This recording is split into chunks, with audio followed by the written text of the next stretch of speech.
On today's episode, we're answering the question, no, we're not, because I'm on the wrong damn outline. Well, the first thing is goal shift. And I remember I was speaking to an entrepreneur and she made soap. Now, that sounds quite bargain bin, doesn't it? No. She had taken a business that you and I probably see people trying all the time, making soap at home in the bathroom. She turned it into a $20 million company. And I thought, okay, what's she done differently? Well, simply put, she connected with lots of people who really wanted what she had. She leveraged relationships and she had affiliates. And I think she was selling through network marketing. But she took a ho-hum business and turned it into something incredible. What I asked her, what is it you did differently? And she said, it's all about personal goals and mindset and growth, most importantly. And she said something that was really important. She said, your business will grow when you grow. And for me, this is quite important because if I met somebody on the street today, their sales goals might be, I need to make $2,000 a month. And that will cover all my grocery bills. $2,000 a month, you will sell in one way. If your sales goals are $20,000 a month, you're going to have a different strategy. So there is no one sales strategy that suits all. It's what are your goals? So let's assume, pick a number. One of you pick a number. What's the sales goal here? 250K a year. Okay. So the first question you're going to have is, what are the products that are going to support that sales strategy? It begins with the product, because if you've got a $25 ebook that you're trying to sell and you want to make $250,000 a year, that's an uphill struggle. So you're going to need to look at your products first. Maybe you want to look at, and I'm going to speculate that the people listening to this are probably in the knowledge expert business. So you're going to need to look at maybe coaching, maybe group coaching, maybe a mastermind, maybe a course, maybe a high-end product. This is important because these will allow you to factor in different sales volumes. I went through the exercise in my business, and I know this is a bit of a tangent, but looking at, okay, let's imagine I had the ideal customer in front of me and they had $100,000 to spend. What would I need to do in order to be valuable enough that they would give me that $100,000? So I went through that exercise and I have a product that reflects that. So my sales process now has become super easy. I just need to be very valuable to the person who needs that. So I know I'm not answering the question directly, but it begins with your product range. And then what are the vectors for that sale? How are you going to build those relationships with the right people? And what's your personal style? What are you comfortable with? And then go from there. So the mechanical answer is going to be, it's probably going to be a range of list building. You're going to need an email list. So you're going to need a vehicle for that. That might be lead magnets. At the low end, it might be, hell yeah, let's go for a virtual summit at the other. Depends on your experience and your means. It might be somewhere in the middle with a simple Facebook virtual challenge. But you're going to need to build an email list. You're going to need to build relationships. So that's one element. You're going to find it easier to sell if you've got some credibility, if you've got some authority. So maybe you're going to need to look at a vehicle for building that as well. So maybe a podcast, maybe a YouTube channel where you show before you try and sell. So that's my roundabout answer to the question. There is no simple answer to that question. It's you know what, it was sort of a little bit it was a bit of a question that I knew was going to be challenging to answer. But I think you explained it really, really well. Like, it's important to scale. It's important to understand the different things. And if your goal is, let's say, like that number we threw out, the 250K, then the things that you're selling, the programs, products, and services have to support that and that work back. So you were talking about almost working backwards from that big goal and how you were going to support it. And then you you eloquently talked about the vectors that make that happen, the list building and the lead generation and the things that kind of make that happen. So I actually think you did a great job answering it. Okay. Numbers are not my strong point, so I stay away from that. I almost No always worries. make embarrassing mistakes. If I had a hashtag like that said Allison Lex, it would be hashtag writer for a reason. And the reason is that I could not pass remedial math and thus did not graduate from college. So my question is, do we lose a little something in this transition from one to one on many? We get to know people so much differently when we're one on one. How does that change it?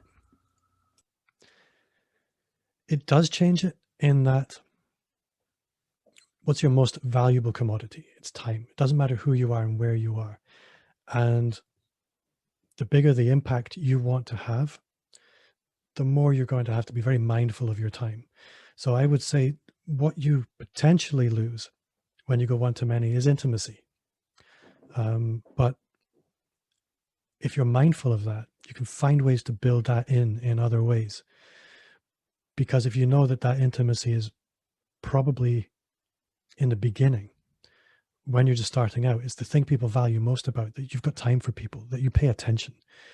So if you can build in systems to manage that attention, and Neen James, who I had on the podcast, she had a book about this called Attention Pays. It's a great book. But if you've got systems that manage attention, you can hold that intimacy, and you can pay attention where it matters. I think that's one thing you do lose when you go one to many, potentially. But if you're focused on what is it that your customer wants as the result, what is the return on investment they're looking for, and you keep that front of mind, then I don't think you need to lose anything. I think there is potential for you to lose something, but I don't think you have to. It really comes down to your values. If you put your values first and you're led by your values, I don't think you're going to lose anything important or essential. So there's something there that you said that I really want to touch on because I think it was really important. And you said, when we're scaling, and Allison was like, if we scale, aren't we going to lose that connection and that understanding of who the people are and things? And I think in the beginning, if we set up our processes properly, so that being the onboarding experience that we create for people with our sales process, and we create that really good onboarding process where they get a welcome email and a welcome packet and whatever else is that you're going to create to really bring them on board into the program, product, or service that you're selling.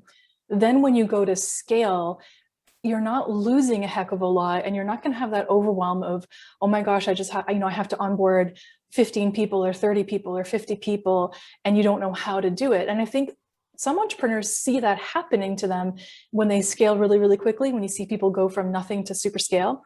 And it's a growing pain.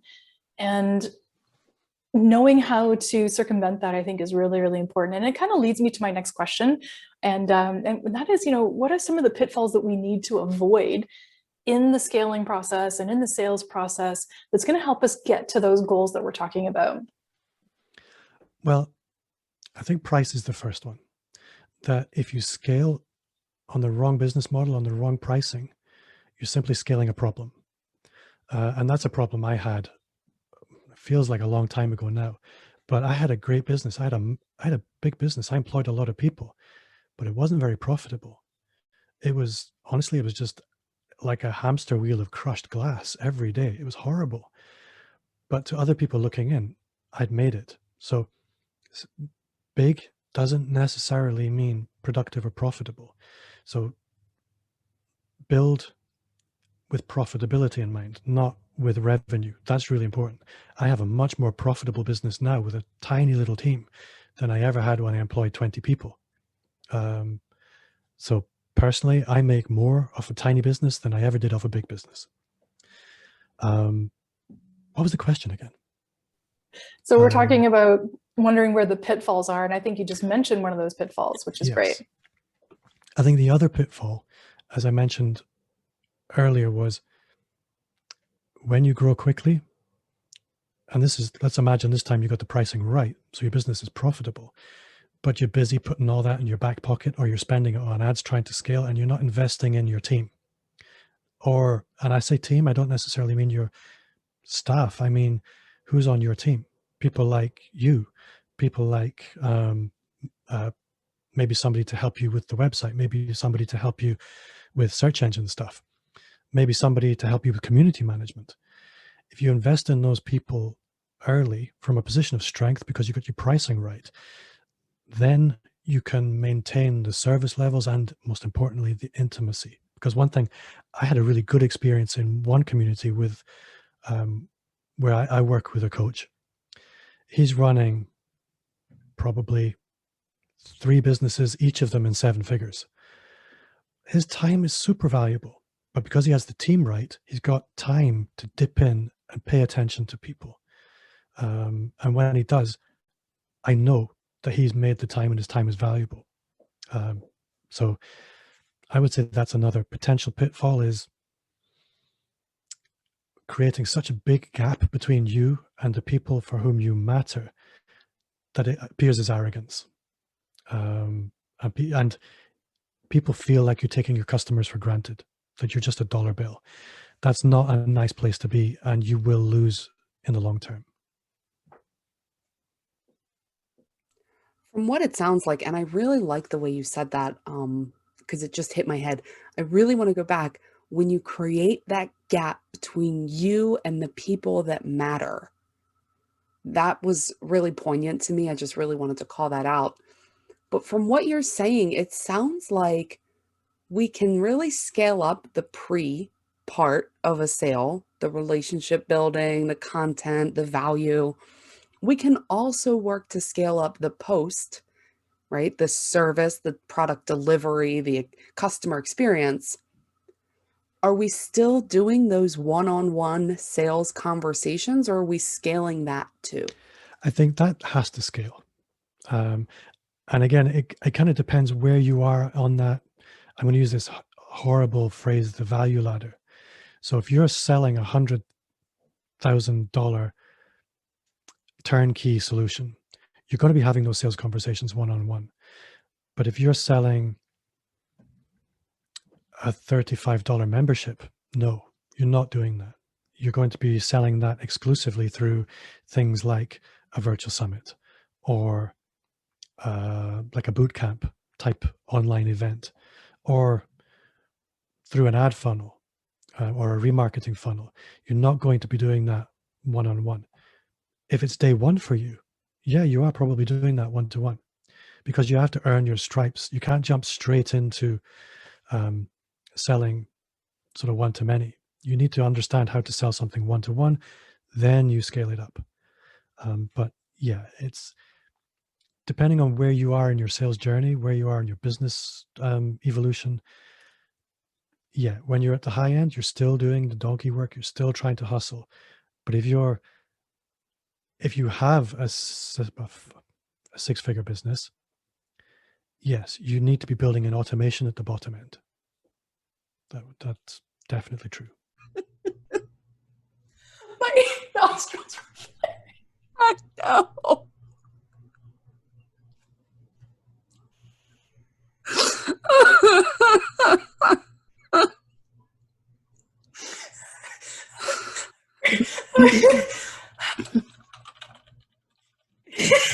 Shut. Stop. Okay.